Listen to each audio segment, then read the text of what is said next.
ஸ்ரீலங்காவில் கலுபோவிலின்னு ஒரு இடத்துக்கு வந்திருக்கோம். ஒரு மல்லிகை கடைக்கு பார்க்க வர்றதுக்காக பல்பொடி வாங்கணும் இல்லையா, அந்த கடைக்கு வந்தோம். வந்த நேரம் கடையை மூடிட்டாங்க. அதனால் இன்னொரு கடைக்கு போகலான்ட்டு மறுபடியும் ரிட்டன் திரும்பி போயிட்டுருக்கோம். இங்கே எல்லாமே வந்து ஆட்டோஸ் அதிகமாக இருக்குது. புது புது கார்லாம் நிறையா இருக்குது. டாட்டா கம்பெனியில் நிறையா கார் இங்கே நிறையா நம்ம இந்தியாவில் இல்லாததெல்லாம் இங்கே இருக்குது. இது ஈக்கோ பாருங்க, நிறையா வகையான கார்லாம் இங்கே இருக்குது. பஸ்ஸு மாதிரி செமையாக வச்சுருக்காங்க. ஆனால் இங்கே எல்லாமே காஸ்ட்லி.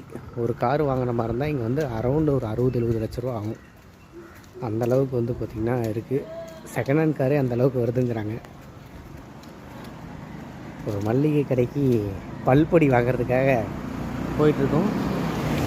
இங்கே ஒரு கார் பாருங்க, இது எப்படி போகுது. இது காராக வேணான்னு தெரில. இது ஒரு காரு, இதுவும் என்னன்னு தெரில. ரோடு மாறிக்கலாமா? இவங்க தான் தோனி என்னை வந்து கூட்டிகிட்டு போகிறவங்க மல்லிகை கடைக்கு. இது மல்லிகை கடை.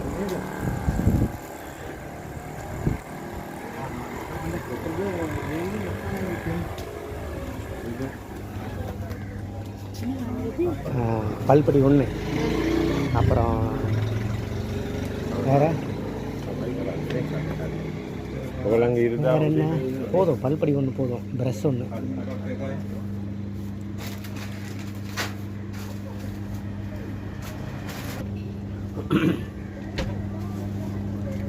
நம்ம ஊர் கோபால் பல்பொடி மாதிரி இங்கே ஒரு பல்பொடி பேர் தெரியல.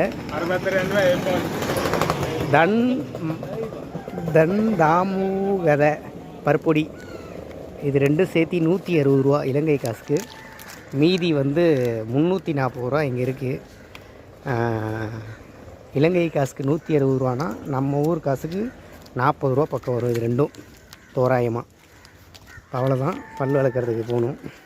ரூமுக்கு வந்துட்டுருக்கோம்.